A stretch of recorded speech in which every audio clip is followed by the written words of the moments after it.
A crime without identity, Liza. Every cruel description could apply to her, but not to her alone. It also applied to everyone in her life, everyone who left her to face her fate alone. And the result? One of the most horrifying crimes you may ever hear about. Occurred 2014. Location: Milan, Italy. Security forces stormed the house. Eliza was sitting with her father, and suddenly they were both arrested. Why? The crime was mysterious, the details terrifying, and strangest of all. This story had started 15 years earlier.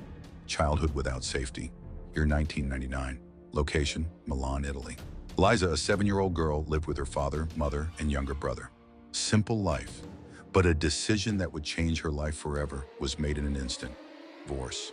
Her mother decided to leave, marry another man, and start a new life. And Eliza and her brother, they weren't part of her plans. Her father took care of them, but he was always busy. His job as a truck driver on international routes kept him away, more than it kept him home. He would leave them with their aunt or grandmother because he didn't have time for them. It'll love.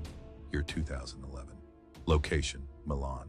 Liza was now 17 years old, and her life took a dangerous turn.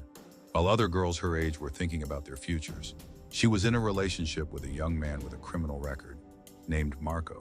Her love for him led her to make a reckless decision, moving in with him without marriage. And the shocking part, father knew about it and didn't object. All that mattered to him was that Marco takes care of her. They lived together for 2 years until disaster struck. Liza became pregnant and gave birth to a baby girl. Without any consideration for the consequences, Marco, Eliza, and her father celebrated the newborn as if everything were normal. Then, Marco was arrested. He was imprisoned for theft and armed assault, leaving Eliza alone with their child. And even worse, the child didn't legally exist. No birth certificate, no official records, no name. As if she had never been born. New hell. 2013. A year later, Eliza became involved with multiple men. As for her father, he didn't care as long as money was coming in and responsibility was kept away from him.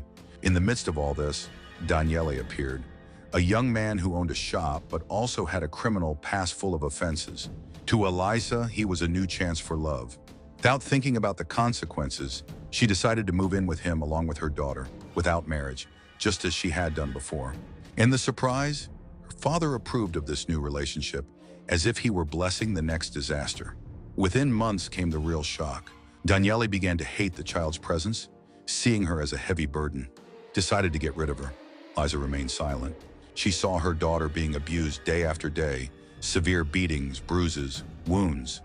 But she never defended her, till Daniele decided to end it once and for all. His plan? Throw her off the balcony to make it look like an accident. But just as he was about to execute his plan, neighbors saw him, quickly changed his approach, fleeing with the body. Hours later, Eliza and Daniele went out, with Eliza carrying her daughter, who was now a lifeless corpse. Here, Eliza altered the plan without informing Daniele. For the first time, she felt something resembling guilt. Instead of disposing of the body, she took her daughter to the hospital, hoping doctors could save her. The nurse, upon seeing the child, was shocked and said, "She's already dead." And the bigger shock? The body was covered in bruises. It wasn't a fall from a balcony. It was clear torture. Soon as the nurse said she would call the police, Eliza fled with the body. She boarded a bus, and upon reaching Milan's central bus station, she left the body inside the bus and ran. Hours later, the catastrophe erupted. The child's body was found inside the bus, and the police quickly arrived. The hunt for the truth had begun, uncovering the truth. The criminal police began piecing the puzzle together. A hospital report about a woman who arrived with a dead child and fled. Every clue started coming together until the police tracked down Eliza's father's address. And there, they arrested her. She lied. She claimed the child had fallen from the balcony. Daniele told the same story, but the witnesses told a different version. They had seen him placing the child on the balcony ledge. She didn't fall accidentally. Forensic report. The body showed signs of prolonged abuse over months. The child didn't fall. She died from severe beatings. At this point, Eliza's father, who had been passive all his life, finally spoke up and told the truth. "Eliza told me that Daniele kept beating the child until she died, and I told her to dispose of the body." With his confession, the case was sealed, and all three were arrested: Eliza, Daniele, and her father. Justice served. The case reached the courts, and at first it was assumed that the crime might be considered negligence or mistreatment of an undocumented child.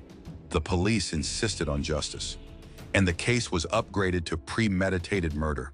The question that will haunt you after hearing this story: how can people be so cruel? How can someone watch their own child suffer and do nothing? There are many crimes we may hear about, but this is one of the most horrifying crimes you could ever imagine.